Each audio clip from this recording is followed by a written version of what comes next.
आणि चौकात गेलं रिंगटोन वाजले, Lungi Dance Lungi Dance Lungi Dance. म्हाताऱ्याला कळलं नेमकं कोणत्या गाठीत बांधलाय. म्हाताऱ्याने 1-2 गाठ सोडली, मोबाईल काढून नातवासंग बोलत 100-150 फूट गेलं. बोलायचं बंद केलं आणि लक्षात आलं मोबाईल जिथं काढलाय तिथं तो तर सुद्धा तिथंच काढलाय.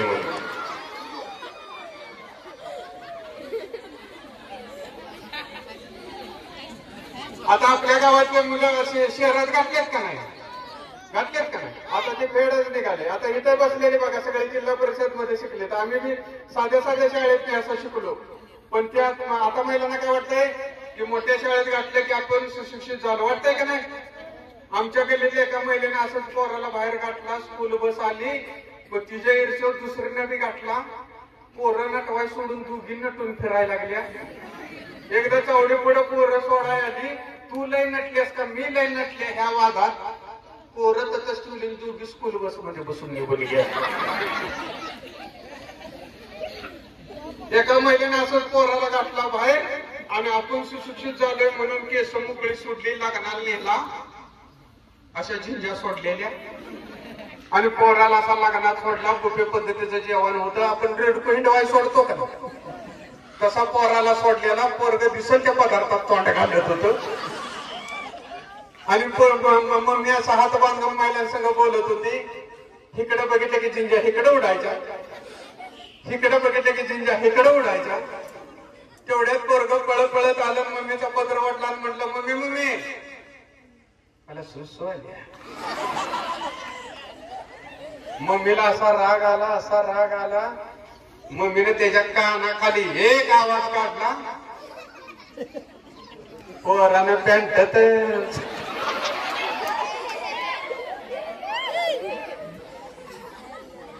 मम्मी म्हणले तुला काय कळतं का, तू असं सांगायला लागलास तर आपण गावंडळाय कळेल का नाही. आता म्हणलं मला लागलं त्याला काय. मम्मी म्हणले तुला एक आयडिया सांग, इथून पुढं तुला जर असं काही झालं तर मला म्हणायचं मम्मी मम्मी मला गाणं म्हणायचंय. काय म्हणायचंय झाले. ह्याला लग्नाला गेला, ही महिलांसंग बोलत उभा राहिली. पोरग पळत पळत आलं, मम्मीचा पदर वाढला आणि म्हटलं मम्मी मम्मी मला. बायका म्हणलं बघितलं का एवढे एवढं आहे तरी ह्याला गाणं म्हणायचं, मोठा झाल्यावर चांगला गायक होईल. ह्याला काय करायचंय ते ह्यानं केलं. असं बरेच दिवस मजेत गेलं. एक दिवस मम्मी गेली गावाला आणि हे पप्पा जवळ जाऊन झोपलं. रात्रीच असं पप्पाला हलवून उठून तरी म्हणते कसं पप्पा पप्पा मला. पप्पा म्हणलेला का इतकं रातचं गाणं म्हणते शेजारची चप्पल न मारते. नाही म्हणलं मला गाणं म्हणल्याशिवाय झोपत येणार नाही. पप्पा म्हणलं अजिबात नाही. पोरग म्हणलं म्हणू दे. पप्पा म्हणलं अजिबात नाही. पोरग म्हणलं पप्पा म्हणलं अजिबात नाही. पोरग म्हणलं पप्पा म्हणलं अजिबात नाही. पोरग म्हणलं पप्पा म्हणलं अजिबात नाही. पोरग म्हणलं पप्पा पप्पा आता माझ्याच्यानं राहत नाही. पप्पा आता मला गुमान गाणं म्हणू दे. पप्पा शेवटचं विचारतोय नाहीतर गाण्यात भिजवी.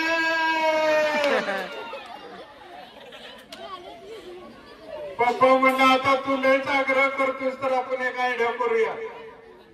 मी भिंतीकडे तोंड करून झोपतो, तू हळूच माझ्या कानात गाणं म्हण.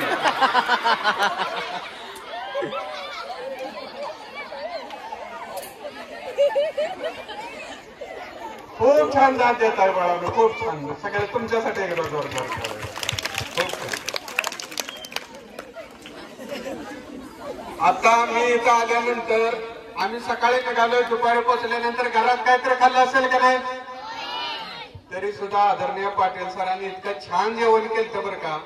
तुम्ही सगळ्यांनी एकदा जेवायला त्यांना म्हणा आम्हाला घरी जेवाय बोलवा. इतकं छान आज जेवण होतं. हे फक्त खेड्यातच होतंय बरं का बाळा. एक ऐका, आम्ही असंच कार्यक्रमाला पुण्याला गेलो. कुठे गेलो, एका हॉलमध्ये बसवलं. अर्धा तास आमच्याकडे कोणी आलं सुद्धा. अर्ध्या तासाने एक महिला आली छम छम छम छम करत. एवढा लांबडा कप मोराचं चित्र. आम्हाला वाटलं काजू पिस्ता बदाम घालून दूध असेल. काय असेल? त्याच्यात चहा होता. केवढा होता माहिती का? एवढाच. आणि मला म्हणते 1200चा आहे कप. मी म्हटलं 12 थेंब चहा घालायचाच का नाही? पुन्हा आत गेली, दुसरा ट्रे घेऊन छम छम छम करत आली, तर त्याच्यात लाडू होता. लाडू एवढा होता, एवढा होता, एवढाच होता. आणि असा नका धरून म्हणते, नका धरून म्हणते, अक्का काय चांगलं पुण्याची हो. म्हणते अक्का काय चांगलं. मी म्हटलं तुझ्या लक्षात कसं आहे ना मी उपाशी आहे. तर असं नका धरून म्हणते अक्का काय चांगलं. मी बी म्हणलं आता पुण्याला आलोय. म्हणलं काय वहिनी चेष्टा करताय, मला सरेल का? तर मला म्हणजे खाताना सांडो वगैरे नका. आता तिळवळ एवढा लाडू खायचा किती, सांडायचा किती हो. तर मला म्हणते खाताना सांडो वगैरे नका, नाही तर मुंग्या होतील. मुंग्या म्हणलं मी पायच वर घेत. मला म्हणले का हो मुंग्या? म्हणलं एवढं घाबरला का? म्हणलं आम्ही गावाकडची माणसं मुंग्या बघितल्यावर घाबरतो. म्हणजे तिकडे नसतात काय? म्हणलं कुठल्या हो? पुण्या मुंबईतच बघाय गावल्या. तर आता हिला काय सांगायचं? आमच्या भाकरीच्या कुटीत सगळ्या मुंग्याच असते. त्यामुळे हरभऱ्याचं डाळे जाडल्या का आम्ही चपात्या जाडून ते खातो म्हणून सांगू का?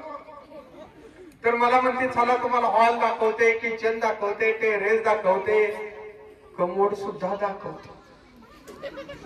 70,000चा आहे. मी म्हणलं एवढा एवढा लाडू चारून कशाला कमोड दाखवतेस? मोठे मोठे 4 घातले असतेस तर तू धावली नसतेस, तरी आम्ही दरवाजा मोडून बघितले असते. खूप छान बाब देतोय बाळांनो. तुमच्या समोर कथा ठेवतो. कथेचं नाव आहे गावदोंड. काय नाव आहे?